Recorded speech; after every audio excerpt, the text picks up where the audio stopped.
الحمد لله نحمده ونصلي ونسلم على سيدنا ومولانا محمد نبي الكريم الحنين الرؤوف الرحيم. أما بعد فأعوذ بالله من الشيطان الرجيم. بسم الله الرحمن الرحيم. انشکر لی ولوالدیک آمنت باللہ صدق اللہ العظیم. قال اللہ تبارک و تعالی فی شان حبیبہ مخبرا و آمرا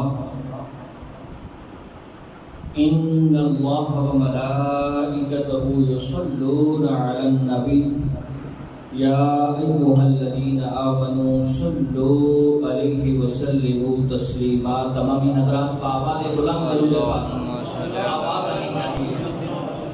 اللہم صلی علی سیدنا و مولانا محمد وعلی آلہ و اصحاب سیدنا و مولانا محمد وبارک وسلم وصلی علیہ. عزیزان محترم، آپ کی آواز بہت دھیمی آ رہی تھی. حالانکہ سرکار کی ذات پہ درود پڑھنا ہے. میرے مصطفیٰ کریم علیہ السلام کس طرح درود پڑھنے والوں کو نوازتے ہیں. آقا کریم علیہ السلام نے فرمایا من صلی علیہ صلاۃ واحدۃ صلی اللہ علیہ عشرا. آقا کریم علیہ السلام نے فرمایا کہ جو مجھ پہ صرف ایک مرتبہ درود پڑھتا ہے مولا اس کے اوپر 10 رحمتیں نازل فرماتا ہے. سبحان اللہ. فرمایا ومن صلی علیہ صلاۃ عشرا صلی اللہ علیہ مئۃ. اور جو مجھ پہ 10 مرتبہ درود پڑھتا ہے کریم رب اس پہ 100 رحمتیں نازل فرماتا ہے. سبحان اللہ. فرمایا ومن صلی علیہ صلاۃ مئۃ كتب اللہ بین عینیہ براءۃ من النفاق و براءۃ من النار. کہ جو 100 مرتبہ میری ذات پہ درود پڑھتا ہے کریم رب اس کے اس 2 آنکھوں کے درمیان لکھ دیتا ہے. کیا لکھتا ہے؟ فرمایا براءۃ من النفاق کہ یہ بندہ نفاق سے بری ہے. سبحان اللہ. آپ بے شک تھکے بیٹھے ہیں لیکن اب میرا وقت ہے تو میرے وقت میں یہ ضائع تو نہ کریں. یہ جملے دل کی تختی میں لکھنے والے جملے ہیں. کتنا بڑا اجر ہے. تھوڑا سا کام ہے، 10 منٹ بھی نہیں لگیں گے میرے خیال میں، لیکن کتنا بڑا اس کا اجر کیا ہے. فرمایا اس کی ان آنکھوں کے درمیان لکھا جائے گا اور بروز حشر ہر دیکھنے والا دیکھے گا. کون؟ کیا لکھا ہے؟ فرمایا براءۃ من النفاق کہ یہ بری ہے نفاق سے. نفاق کیونکہ ایمان کو ختم کر دیتا ہے، نیکیوں کو ختم کر دیتا ہے، انسان کے چہرے کے نور کو ختم کر دیتا ہے. فرمایا جو میری ذات پہ 100 مرتبہ درود پڑھتا ہے کریم رب اس کے اس چہرے پہ لکھتا ہے کہ یہ بندہ نفاق سے بری ہے. پھر صرف یہ اجر نہیں، فرمایا براءۃ من النار یہ نفاق سے بھی بری ہے اور یہ جہنم کی آگ سے بھی بری ہے. سبحان اللہ. کتنی مرتبہ؟ 100 مرتبہ. پہلا اجر یہ ملا، پہلا سٹیپ یہ ہے، پہلا مقام یہ ہے کہ رب نے دل سے نفاق ختم کر دیا. صرف دل سے نہیں کیا بلکہ لوگوں کے سامنے رول ماڈل بنا دیا، ایک معیار بنایا. بروز حشر اس کے چہرے پہ یہ سجا ہوا ہوگا کہ دنیا والوں دیکھو یہ وہ ہے کہ جس کو رب کائنات نے نفاق سے بری کیا ہے. اور پھر دوسرا سٹیپ فرمایا صرف نفاق. اگر صرف نفاق ہی ختم ہو جاتا، ایمان مل جاتا پھر بھی جنت تھی. فرمایا نہیں، دوسرا اجر یہ ہے براءۃ من النار کہ یہ بندہ جہنم کی آگ سے بھی بری ہے. سبحان اللہ. کیا ہم کیوں نمازیں پڑھتے ہیں، روزے رکھتے ہیں، حج کرتے ہیں، زکاتیں دیتے ہیں، ہر اچھا عمل کیوں کرتے ہیں کہ مولا جہنم کی آگ سے بچا. لیکن یہ جو ایک آسان سا نسخہ ہے اس کو ہم کیوں بھولے بیٹھے ہیں. فرمایا پہلا سٹیپ نفاق ختم، دوسرا سٹیپ اس کو جہنم کی آگ سے بری کر دیا. اور فرمایا وَأَسْكَنُهُ يَوْمَ الْقِيَامَةِ مَعَ الشُّهَدَاءِ کہ جو میری ذات پہ 100 مرتبہ درود پڑھتا ہے کل قیامت کے دن جو شہداء کا مقام ہوگا مجھ پہ درود پڑھنے والا ان کے ساتھ ہوگا. سبحان اللہ. یار اتنی ڈھیلی سبحان اللہ تو نہیں. آئے گا. سر ایک بہترین رب کی نعمت ہے، لیکن ایک رنگ ڈھنگ بھی ہوتا ہے. انشاءاللہ آپ کو لطف آئے گا، سر کی کمی آپ کو محسوس نہیں ہوگی انشاءاللہ. اب دیکھیے کتنا بڑا اجر ہے. یہ امت مصطفیٰ پہ میرے رب کا فضل ہے کہ 10 منٹ میں کوئی صدق کے دل کے ساتھ اگر درود پڑھتا ہے، نفاق ختم، جہنم کی آگ سے بری، اور اس کو ٹھکانہ شہداء کے ساتھ ملتا ہے. اب محمد کے ساتھ درود پڑھیے. سبحان اللہ. سیدنا و مولانا محمد مبارک وسلم وصلی علیہ. بعد الحمد والصلاۃ. نہایت ہی واجب الاحترام دوستوں، بزرگوں، عزیز ساتھیوں، میں اور آپ ایک ایصال ثواب کی محفل میں جمع ہوں. میرے بھائی فوجی محمد عرفان نے اپنی زوجہ مرحومہ اور اپنے والد محترم کے ایصال ثواب کی یہ محفل سجائی ہے، اور ملک عدیل گنگاہ کے توسل سے مجھے آپ کے سامنے حاضری پیش کرنے کا شرف حاصل ہو رہا ہے. دعا گو ہوں کہ رب کائنات مرحومین کو جنت الفردوس میں اعلیٰ مقام آمین، اور میرے بھائی ملک عدیل کو صحت کاملہ عاجلہ عافیت عطا فرمائے. چند منٹ کی حاضری ہے، توجہ رہے. یہ صرف ہم دنیاوی دکھلاوے کے لیے کل یا چہلم میں نہ آیا کر، بلکہ امام غزالی رحمۃ اللہ علیہ نے لکھا ہے کہ محافل کے 3 مقصد ہوتے ہیں. ایصال ثواب کی محفل کے 3 مقصد ہوتے ہیں. ایک ہے جو فوت ہو گیا اس کے لیے دعائے مغفرت کرنا. دوسرا ہے جس کا فوت ہوا ہے ان کے ساتھ اظہار تعزیت کرنا کہ ہم آپ کے غم میں برابر کے شریک ہیں. تیسرا ہے اپنے بارے میں غور و فکر کرنا کہ کل تک جو ہمارے ساتھ ان محفلوں میں آتا تھا، بیٹھتا تھا، آج ہم اس کی کل خانی یا چہلم میں آئے بیٹھے ہیں. پتہ نہیں زندگی کا کل ہمارا بھی کل جو چہلم پڑا جا رہا ہو. یعنی یہ فکر لے گیا. ایسی محافل کا مقصد. تو بھائی توجہ رہے گی، چند جملے ہوں گے دل کی تختی بھی لکھنے والے، اور جو مجھے موضوع دیا گیا میں انشاءاللہ اسی کے اندر رہتے ہوئے آپ کے سامنے کچھ معروضات قرآن و حدیث کے پیش کرنے کی کوشش کروں گا. لیکن توجہ شرط ہے. اور یہ جو سبحان اللہ ہوتا ہے نا، یہ لطف ہوتا ہے. یعنی محفل کے اندر ایک لطف. میرے مصطفیٰ کریم علیہ السلام نے فرمایا کہ جب تم جنت میں سے گزرو تو اس کے پھل کھا لیا کرو. صحابہ کرام رضوان اللہ تعالی علیہم اجمعین عرض کی جی یا رسول اللہ، جنت اور پھر جنت میں سے ہم گزرے اس دنیا کے اندر، اور پھر کون سے پھل؟ تو میرے مصطفیٰ کریم علیہ السلام نے فرمایا کہ یہ جو مساجد ہیں یہ جنت ہیں، اور اس میں سبحان اللہ، الحمدللہ، لا الہ الا اللہ کہنا یہ جنت کے پھل ہیں. سبحان اللہ. تو جو بھی سبحان اللہ کہتا ہے رب تو پہلے ہی پاک ہے، لیکن جو صدق کے دل کے ساتھ سبحان اللہ کہتا ہے رب کائنات اسے پاک کر دیتا ہے. سبحان اللہ. اور ویسے پتہ چلتا رہتا ہے کہ یار میری گفتگو، یعنی جو بھی خطیب ہو تو اس کی گفتگو سمجھ آ رہی ہے. اب قابل توجہ بات ہے کہ رب کائنات نے قرآن میں ارشاد فرمایا انشکر لی ولوالدیک، کہ اے انسان تو میرا شکر ادا کر اور اپنے والدین کا شکریہ ادا کر. اب قرآن پاک کا مطالعہ کریں. ہماری شومی قسمت یہ ہے کہ ہم نے قرآن کو ہاتھ لگانا بھی چھوڑ دیا. ہم نے طاق اپنے دروازوں کے طاق پہ رکھ دیا ہے، متھیل پہ رکھ دیا ہے، یا ختم پڑھتے ہوئے اسے اٹھاتے ہیں. اور پھر شومی قسمت یہ ہے کہ ختم بھی صرف استاد صاحب قاری محمد اعجاز مظہری صاحب، یعنی مسجد کے امام سے کہا جاتا ہے کہ بچے لے آئیں، بس اسی سے قرآن پڑھا کے اس کو یہ ہمارا قرآن کے ساتھ تعلق ہے. حالانکہ قرآن بے شک ختم پڑھنے کے لیے بھی آیا تھا، اس سے پڑھ کے ثواب کمانے کے لیے بھی آیا تھا، لیکن حقیقتاً یہ قرآن تمہیں دنیا و آخرت کے رستے بتانے آیا تھا. سبحان اللہ. یہ قرآن اگر ہم نے قرآن کے دامن کو نہ چھوڑا ہوتا تو یوں ہم دنیا میں ذلیل و رسوا نہ ہوتے.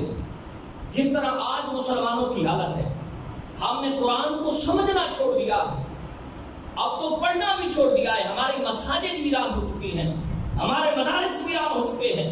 مدارس کے اندر جو بچہ پڑھتا ہے، ہمارے مزاج ایسے بن چکے ہیں کہ ہم اسے ایک عجیب سی مخلوق سمجھتے ہیں اور پھر اسی کو بلا کے اپنے والدین رشتہ دار عزیز و اقارب کے لیے سارے ثواب کروا دیتے ہیں اور پھر سمجھتے ہیں کہ ہم نے قرآن کا حق ادا کیا. نہ میرے دوست، قرآن کا حق کیا ہے؟ قرآن کو خود سمجھو، قرآن کو پڑھو، اس کو سمجھو، اور اس نے جو ہمیں ایک رستہ دیا ہے، ایک سبق دیا ہے، ایک منہج دیا ہے، اس پہ عمل کرو. سبحان اللہ. یہ قرآن.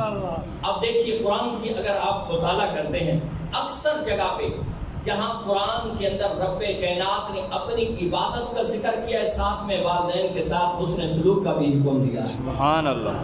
اب یہی چیز دیکھیں کہ فرمایا میرا شکر ادا کرو اور اپنے والدین کا شکریہ ادا کرو، کیونکہ رب قادر مطلق جو انسان کی تخلیق کرنے والا ہے، حقیقتاً انسان کو پیدا کرنے والا ہے، حقیقتاً انسان کو رزق دینے والا ہے، حقیقتاً انسان کا مالک ہے، حقیقتاً انسان کو تخلیق دینے والا ہے، لیکن جو سبب ہیں جن کے سبب میں اور آپ اس دنیا پہ آئے ہیں، جن کے سبب ہم بڑے ہیں، جن کے سبب ہماری دنیا میں ایک عزت ہے، وہ والدین ہی ہیں. سبحان اللہ. والدین کا یہ مقام ہے.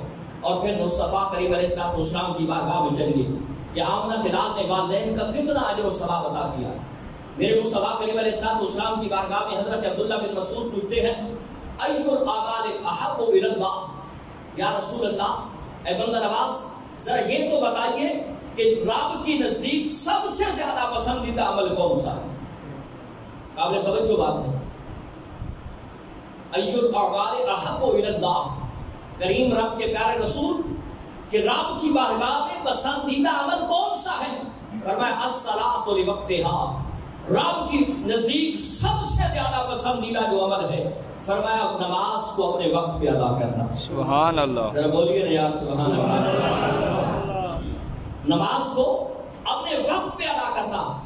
پھر عرض کی قال ثم آئیو، یا رسول اللہ صلی اللہ علیہ وسلم اس کے بعد کون سا عمل ہے؟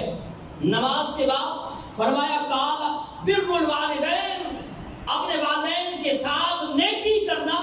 یہ رب کی بارگاہ کے اندر دوسرے نمبر پہ پسندیدہ عمل ہے. سبحان اللہ. بولیے نا یار سبحان اللہ. اسی طرح ایک اور روایت ہے، بخاری و مسلم کی روایت ہے کہ حضور نبی کریم علیہ السلام کی بارگاہ کے اندر ایک صاحب آیا، اقبل رجل الى رسول اللہ صلی اللہ علیہ وسلم قال اباشرک علی الہجرۃ والجہاد ابتغی الاجر من اللہ. ایک صاحب حاضر خدمت ہوتا ہے، قابل توجہ باتیں ہیں.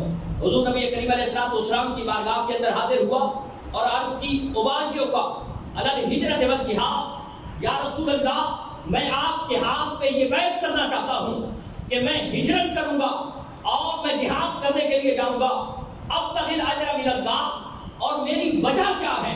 ہجرت کیوں کرنا چاہتا ہوں، جہاد کیوں کرنا چاہتا ہوں؟ تو میرے مصطفیٰ کریم علیہ السلام کی بارگاہ میں پہلی بات کے جواب میں دوسری بات بھی رکھی، یا رسول اللہ میری ہجرت کرنے کا مقصد، میرے جہاد کرنے کی ریزن صرف اور صرف یہ ہے کہ میں رب کی بارگاہ سے اجر کا طلبگار ہوں. سبحان اللہ. بولیے نا یار سبحان اللہ. میں کیا چاہتا ہوں کہ رب کی بارگاہ سے مجھے اجر ملے. اب میرے مصطفیٰ کریم علیہ السلام نے اس کے سوال کے جواب میں کیا ارشاد فرمایا؟ فرمایا قال فہل من والدیک احد حی، کیا تمہارے والدین میں سے کوئی ایک زندہ ہے؟ اس نے عرض کی بندہ نواز میں آپ کے ہاتھ پہ ہجرت اور جہاد کی بیعت کرنا چاہتا ہوں اور ان پہ رب سے اجر طلب کرنا چاہتا ہوں. اس کے سوال کے جواب میں میرے مصطفیٰ نے جواب نہیں دیا بلکہ ایک اور سوال کیا کہ فہل من والدیک احد حی، کیا تمہارے والدین میں سے کوئی ایک زندہ ہے؟ اس نے عرض کی قال نعم بل کلاہما حی، کہ یا رسول اللہ ہاں بلکہ وہ دونوں زندہ ہیں. پھر میرے مصطفیٰ کریم علیہ السلام نے اس سے سوال کیا فتبتغی الاجر من اللہ، اور کیا تو اللہ کی بارگاہ سے اجر طلب کرنا چاہتا ہے؟ اس نے عرض کی قال نعم، جی ہاں یا رسول اللہ میں رب کی بارگاہ سے اجر طلب کرنا چاہتا ہوں. تو میرے مصطفیٰ نے جو جملے ارشاد فرمائے، فرمایا فرجع الی والدیک واحسن صحبتہما، کہ تو اپنے والدین کی طرف لوٹ اور ان کی خدمت کر، یہی تیرے لیے ہجرت سے بڑھ کے ہے اور جہاد سے بڑھ کے. سبحان اللہ. اللہ اکبر یا رسول اللہ زندہ باد۔ اب دیکھیے یہاں قابل توجہ بات یہ ہے کہ ہجرت کیا ہے، جہاد کیا ہے، یہ کوئی عام عبادت تو نہیں ہے۔ ہجرت یہ ہے، میرے مصطفیٰ نے فرمایا کہ جو بندہ ہجرت کرتا ہے، جو گناہ گار ہو، سیاہکار ہو، خطا کار ہو، اس کا جسم گناہوں سے بھرا ہوا ہو، لیکن اس نے اللہ اور اس کے رسول کے لیے ہجرت کی، فرمایا اس کو گناہوں سے پاک کر دیا جاتا ہے، سبحان اللہ، اس کے گناہ ختم ہو جاتے ہیں۔ اور جہاد کیا ہے؟ جہاد کوئی عام چیز تو نہیں ہے، اپنی جان کو ہتھیلی پہ رکھنا ہے، یا اگلے کو قتل کرنا ہے، یا خود شہید ہو جانا ہے۔ اور جہاد کا اجر و ثواب کیا ہے کہ جو ہی غازی کے اور اس مرد مجاہد کے گلے پہ تلوار چلتی ہے، نیزہ چلتا ہے، یا اس کو کوئی زخم آتا ہے کہ جس کی وجہ سے اس کی موت واقع ہوتی ہے، ابھی اس کے جسم سے نکلنے والے خون کا ایک قطرہ زمین پہ نہیں پڑتا، جیسا تھا، جو تھا، جس انداز میں تھا، گناہگار تھا، سیاہکار تھا، بدکار تھا، خطاکار تھا، جو بھی تھا، اس نے اللہ کے لیے اپنی جان دی ہے، ابھی خون کا پہلا قطرہ زمین پہ نہیں پڑتا، مالک اس کی مغفرت فرما دے۔ سبحان اللہ، ذرا بولیے نا یار سبحان اللہ، سبحان اللہ۔ یہ دونوں کتنی بڑی عبادتیں ہیں۔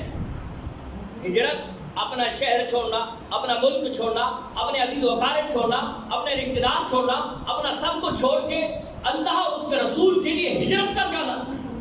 اور جہاد، اپنے بیوی بچوں کو چھوڑنا، اپنے عزیز و اقارب کو چھوڑنا، اپنے رشتہ داروں کو چھوڑنا، اپنا سب کچھ چھوڑ کے اپنی جان کو رب کی راہ میں قربان کر دینا، اس کو جہاد کہتے ہیں۔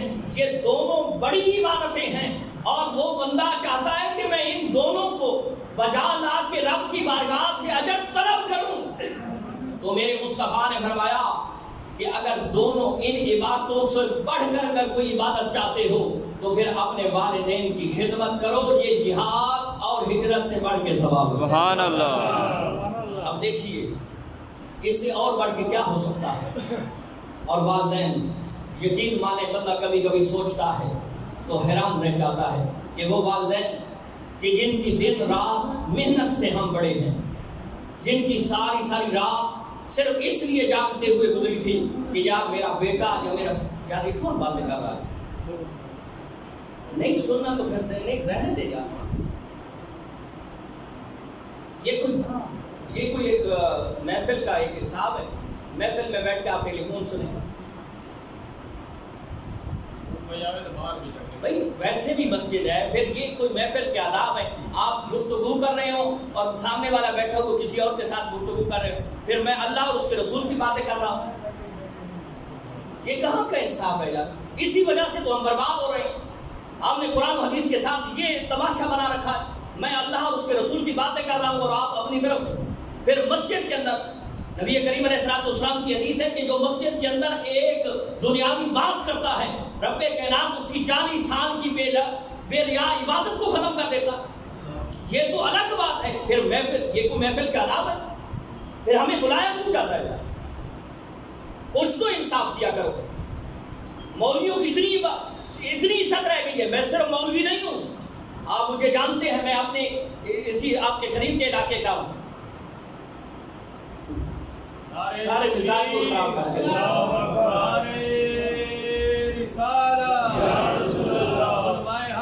سنت والجماعت حیدری۔ بات ہو رہی تھی والدین کی۔ والدین رب کی لازوال نعمتیں، خصوصاً والد۔ وہ ایک صاحب کے بارے میں نے حکایت پڑھی ہے کہ وہ ایک صاحب تھا جس نے اپنی ساری زندگی اپنی والدہ کی خدمت کرتے ہوئے گزاری، لیکن والد کو اگنور کیا، کیونکہ یہی ہمارا معاشرہ ہے کہ دیکھتے ہیں کہ والدہ کے قدموں کے نیچے جنت ہے۔ بے شک جنت ہے، سرکار کا فرمان ہے، ہماری آنکھوں کا نور ہے، لیکن یہ بتائیں کہ اس ماں کی جنت کہاں ہے؟ اس ماں کی کب چھٹکارا بنے گا؟ اس ماں کو جنت کیسے ملے گی؟ حضرت سیدہ عائشہ صدیقہ رضی اللہ تعالیٰ عنہ فرماتی ہیں، خطاب فرما رہی تھی عورتوں سے، فرمایا اے عورتوں کو گرو، یہ دیکھو کہ اگر تمہیں قرآن اور حدیث کو پڑھنا چاہے اور قرآن و حدیث سے تمہیں تمہارے اوپر تمہارے شوہروں کا کتنا حق ہے، تو تم اپنے رخساروں کے ساتھ اپنے شوہروں کے پاؤں کو صاف کرو، تب بھی تم اپنے شوہروں کا حق ادا نہیں کر سکتے۔ سبحان اللہ۔ تو ایک صاحب تھا نا، وہ اپنی والدہ کی خدمت کیا کرتا تھا ساری زندگی، لیکن والد کو چھوڑ بیٹھا، بس کیونکہ ہم مولویوں سے علماء سے یہی سنتے ہیں کہ جی والدہ کی خدمت بے شک پہلے ہے، اور یاد رکھو فقہ کا مسئلہ ہے کہ والدہ کی خدمت یہ پہلے ہے، لیکن حکم کی جہاں بات ہوگی تو والد پہلے ہے۔ سبحان اللہ۔ حکم پہلے والد کا۔ اب ہمارے پاس کئی مسائل آتے ہیں کہ جی دیکھیں آپس میں اختلاف ہے، ہم کس کی بات مانیں؟ جہاں والد حق پہ ہے اور والد کا حکم پہلے ہے۔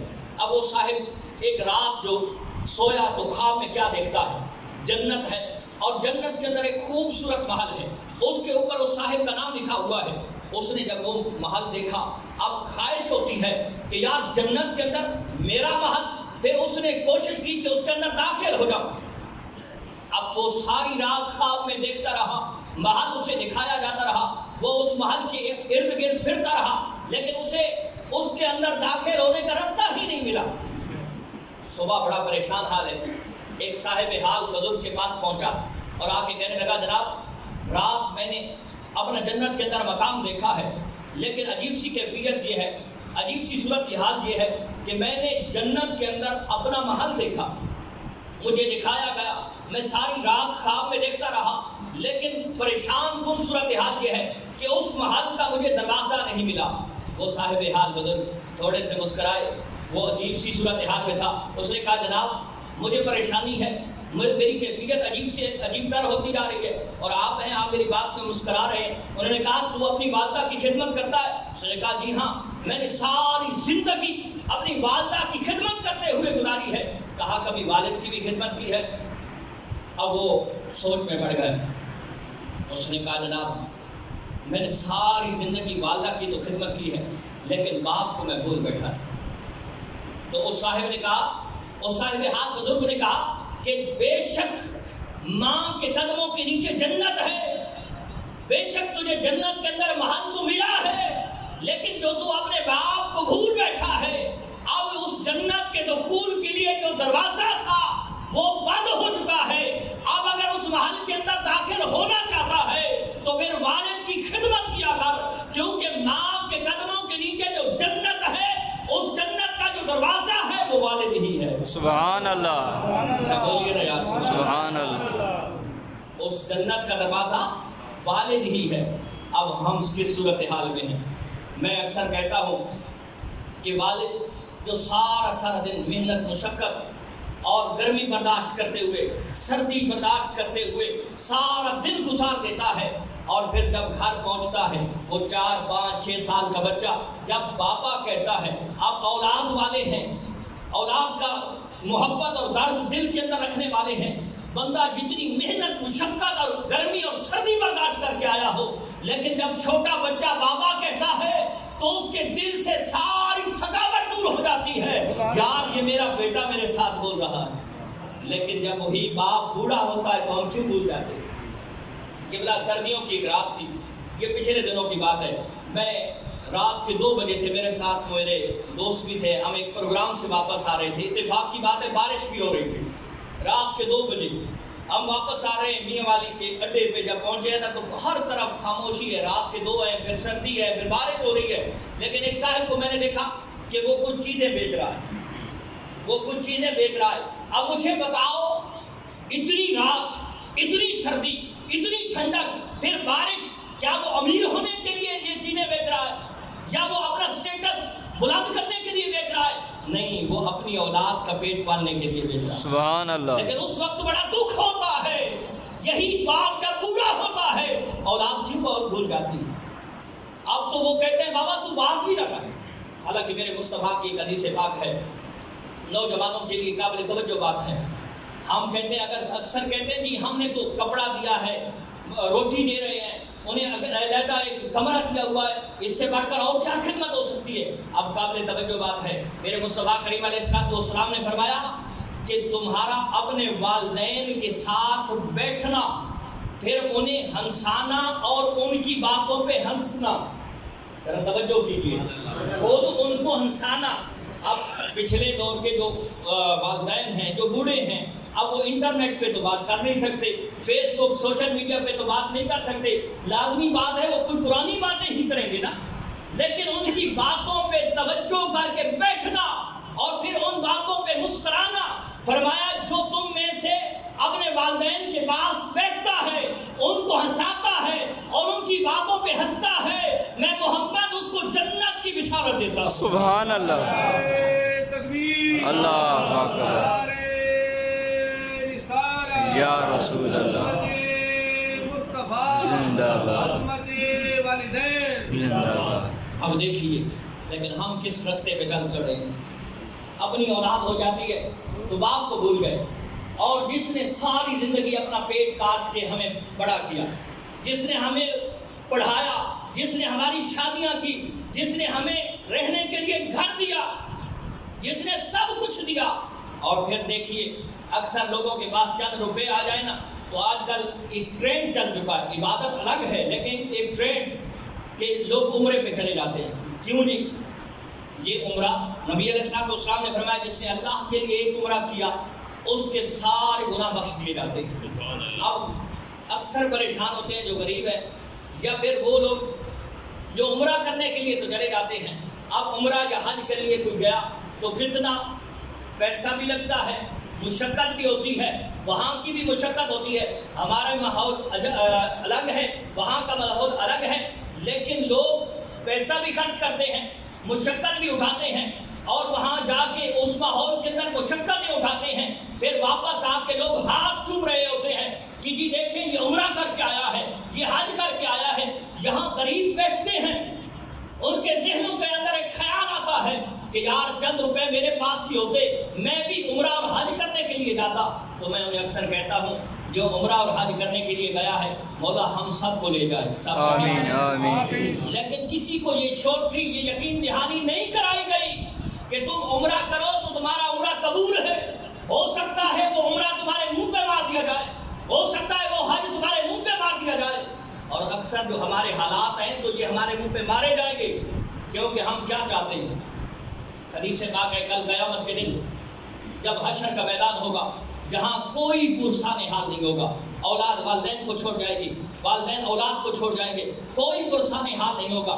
ایک صاحب کا جب حساب و کتاب ہوگا تو اس کے نام اعمال کے اندر نہ روزہ ہے، نہ حج ہے، نہ زکوٰۃ ہے، نہ نمازیں ہیں، نہ عمرہ ہے، کچھ بھی نہیں ہے. وہ عرض کرے گا مولا میں نے تو حج بھی کیا تھا، مولا میں نے تو بڑی نمازیں بھی پڑھی تھیں، مولا میں نے تو روزہ بھی رکھا تھا، مولا میں نے تو یہ کیا تھا، مولا میں نے تو یہ کیا تھا. اب رب تعالیٰ کی طرف سے ایک جواب آئے گا. رب کائنات فرمائے گا تو نے نمازیں پڑھی تھی؟ جی مولا. روزے رکھے تھے؟ جی مولا. اچھا کس لیے رکھے تھے؟ مولا تیری رضا کی خاطر. پھر اس کی زبان بندی کرا دی جائے گی، اس کے اعضاء بولیں گے مولا یہ نمازیں اس لیے پڑھتا تھا کہ لوگ اسے نمازی کہیں، یہ روزے اس لیے رکھتا تھا کہ لوگ اسے پرہیزگار کہیں، یہ حج اور زکاتیں اس لیے دیا کرتا تھا کہ لوگ اسے متقی اور پرہیزگار کہیں. تو مولا فرمائے گا تو نے میرے لیے تو نہیں کیا تھا نا، جن کے لیے تم نے کیا تھا. دنیا میں لوگوں نے تجھے پرہیزگار بھی کہا، دنیا میں لوگوں نے تجھے صوفی بھی کہا، دنیا میں لوگوں نے تجھے نمازی بھی کہا، دنیا میں لوگوں نے تجھے حاجی بھی کہا. دنیا میں جو تو عزت مقام اور مرتبے چاہتا تھا وہ تمہیں مل گئے ہیں. اگر میری ذات کی خاطر تو نے کیا ہوتا تو آج تجھے اجر ملتا، میری ذات کی خاطر تو نے نہیں کیا لہذا آج کوئی اجر نہیں. سبحان اللہ. اب دیکھیے آج ہم اپنے گریبان کے اندر تھاکے، لیکن اللہ تعالیٰ ہمیں خلوص نیت کے ساتھ ہر عمل کرنے کی توفیق عطا فرمائے. اب لوگ چاہتے ہیں عمرہ کے لیے، حج کے لیے پیسہ بھی لگتا ہے اور مشقت بھی اٹھاتے ہیں، لیکن یہ یقین دہانی نہیں ہے، یہ شور بھی نہیں ہے کہ اس کا عمرہ اور حج قبول ہو چکا ہے. لیکن ہم مکہ کے کعبے کو دیکھنے کے لیے تو جاتے ہیں، لیکن گھر کے کعبے کو کیوں بھول گئے ہیں کہ جس کے بارے میں میرے مصطفیٰ نے فرمایا کہ لوگوں تم اپنے والدین کے چہرے کو محبت کے ساتھ دیکھو، جتنی مرتبہ تم محبت کے ساتھ اپنے والدین کے چہرے کو دیکھتے جاؤ گے رب کائنات تمہارے نامہ اعمال کے اندر حج مقبول کا ثواب لکھتا جائے گا. سبحان اللہ.